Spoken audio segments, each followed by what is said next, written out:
We now turn to Louisiana's U.S. Senate race, where Republican incumbent Bill Cassidy faces 14 challengers. Candidates from both sides of the aisle will compete in the same primary on Election Day, November 3rd. If Cassidy fails to win 50% of the vote, he'll head to a December runoff against his leading opponent. That could be Democrat Adrian Perkins. The mayor of Shreveport is perhaps the highest profile challenger and just secured endorsements from former President Barack Obama and former Louisiana Governor John Bel Edwards. Perkins is a West Point and Harvard-educated military veteran who served in Iraq and Afghanistan. His campaign announced it outraised Cassidy by $125,000 in the first 2 weeks of October. Perkins entered the race in July and has brought in nearly $2 million since.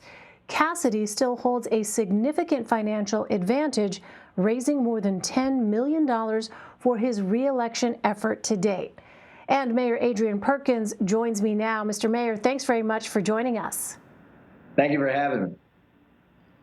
So you have been mayor of Shreveport for less than 2 years. Why run for the Senate? Yeah, I can tell you I had no plans on running for the Senate whatsoever until this year and watching COVID-19 devastate my community like it has so many around the country. To date, we've lost almost 400 of our citizens here, and we've lost hundreds of jobs as well. So we've lost lives and livelihoods, and Senator Cassidy failed us in Washington, D.C. by not being present and then being complicit with the politicization of this virus that's made it even more difficult for local leaders like myself to control it. Well, you have lost the support of some Shreveport business owners and even some fellow Democrats for what they perceive as trying to climb the political ladder too quickly. What's your response to that? Yeah, well, I've learned in my short time in politics that you're not going to be able to make everybody happy. But I can say this is extremely consistent with my record. During 9/11, after the 9/11 attacks happened, I decided to go to West Point to protect my family and protect my community. This is another moment where I see my community under attack by a virus this time. I see my family with that same anxiety and fear in their eyes, and I want to protect them. And this was the way that I could do it more effectively. But during a crisis, every entity of government has to work. At the local level, we were doing our job. The state was doing their job. But unfortunately, Washington, D.C., and the political games that they're playing is making us sick.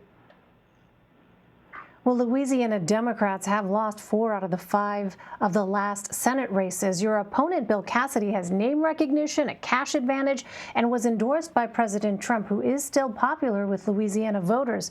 So how do you plan on winning this seat?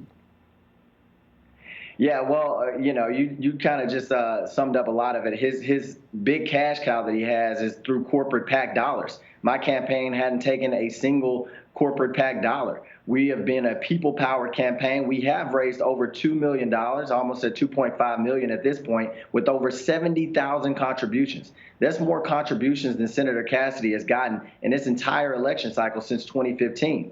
So our campaign is powered by the people. And in Louisiana, Democrat or Republican, people are looking for strong leadership. And you can look no further than our governor's mansion, who's a second-term Democratic governor who just won a runoff. So it's looking like we're going to head to this runoff. And again, we are going to unseat Senator Cassidy and provide Louisiana with strong leadership, regardless of party.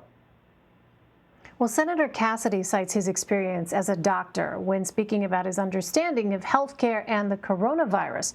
Why are you better suited to guide your state through a pandemic? Yeah, unfortunately, Senator Cassidy's doctor background hadn't done much for us here in Louisiana at all, or his actions within the Senate. Senator Cassidy authored the worst ACA repeal to date. It would have robbed 23 million Americans of their health care, including 500,000 Louisianans. We learned today that Senator Cassidy worked with private equity executives to craft an industry-friendly bill that was soft on the predatory practices of surprise medical billing, and in return, they shelled out nearly $400,000 in support of his campaign. They say they were supposed to be draining the swamp, but it seems like Senator Cassidy's swimming in it. Well, before we let you go, Hurricane Zeta is making landfall on the Gulf Coast as we speak. What is your city doing to prepare? Yeah, so we're putting out messaging, but Shreveport is quite a distance away from New Orleans. We're about 5 hours away, so we're just going to get some rain, but we're praying for New Orleans. Our firefighters are standing by to go down to assist.